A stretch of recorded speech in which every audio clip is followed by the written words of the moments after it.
All right, everybody, welcome back for another deep dive. And today we're looking at something I'm sure you guys have heard a lot about already. It's the TikTok ban in the U.S. Yeah.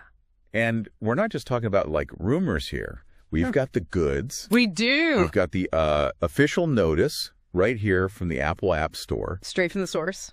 That says January 19th, 2025. Big day. That's when the ban goes into effect. But everyone's talking about it, but what does it actually mean for you? Like day to day? Exactly. What does it mean for people who use the app, but what does it mean for people who don't? Right. What does it mean for the future of social media?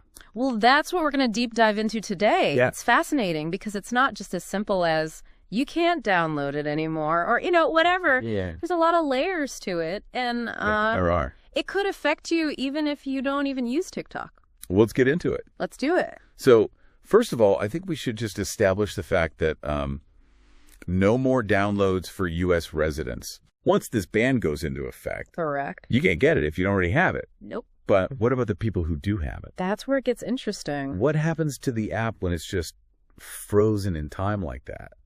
Well, think about it. Like, you know that game that you had on your phone, like way back when, that you loved, and then one day you did a phone update? It just didn't work anymore? Yeah. This is kind of like that, but on a much grander scale because TikTok is going to be susceptible to all kinds of problems. Right. Because there's not going to be any updates for it. So it's like security risks, bugs, like all sorts of things. Oh, yeah. I mean, like, look at the Heartbleed bug with OpenSSL back in the day. Right. Millions of apps were vulnerable to that. And this is something that could happen to TikTok. Oh, yeah. And without those security updates, you're just a sitting duck. What? For hackers and all kinds of other bad actors. So it's not even just like a missing out on the new features or something like that. Right. It's like your data could be compromised? a genuine security risk. Absolutely. And then on top of that, we can't forget about the in-app purchases. Oh, yeah.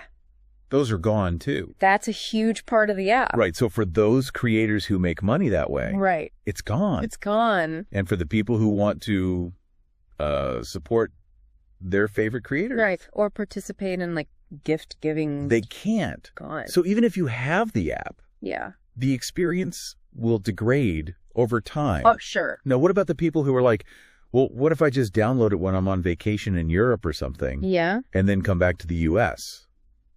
Can I still use it? This is where it gets really, really interesting. Okay. Because you can't. Oh, wow. So even if you have the app on your phone, Uh-huh. you're in the U.S., you're not going to be able to use it. So there's no workarounds.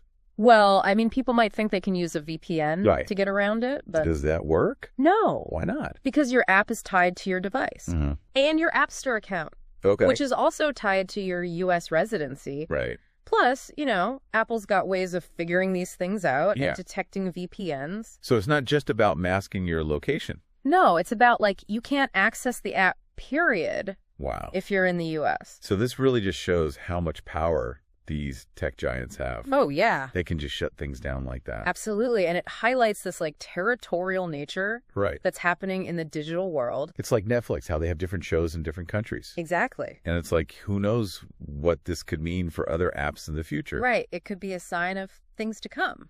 So we've talked about how it affects individuals. Yeah. But what about the bigger picture? Right. What about the impact on the entire social media landscape? Well, we're talking about millions of users in the U.S. and tons of creators who depend on this platform for their income. And they're all just going to be gone. And it's going to be interesting to see like what happens to them. Where do they go? Where do they go? Do they go to other platforms? Right. Do these platforms benefit from all this traffic coming in? What about ByteDance? Yeah. The parent company of TikTok. Oh, yeah. What do they do? They're not going to take this lying down. They're not. They've put billions of dollars into the U.S. market. They're going to fight back. So we could see some legal challenges. Absolutely. And what are the arguments here? Well, the U.S. government's case is based on national security and data privacy concerns. But ByteDance could come back and be like, well, you're suppressing free speech. Right. This is unfair competition. You're targeting a foreign company. So this could even affect how other countries deal with foreign tech companies in the future. Absolutely. It's like a huge precedent. It's like a chess match. It is. And we're just at the beginning. We are. So this ban is not just about missing out on some viral dance trends. No. This is about the future of content creation. Right. And social media. Yeah, it's about the internet. The internet, like as a whole. Absolutely. It's a big deal. It is. And it raises so many questions about the future of online platforms and, how we connect. Our relationship with technology. Your relationship with technology Right. and the digital world. Yeah. So we encourage you guys to stay informed about this. Please do. This is far from over.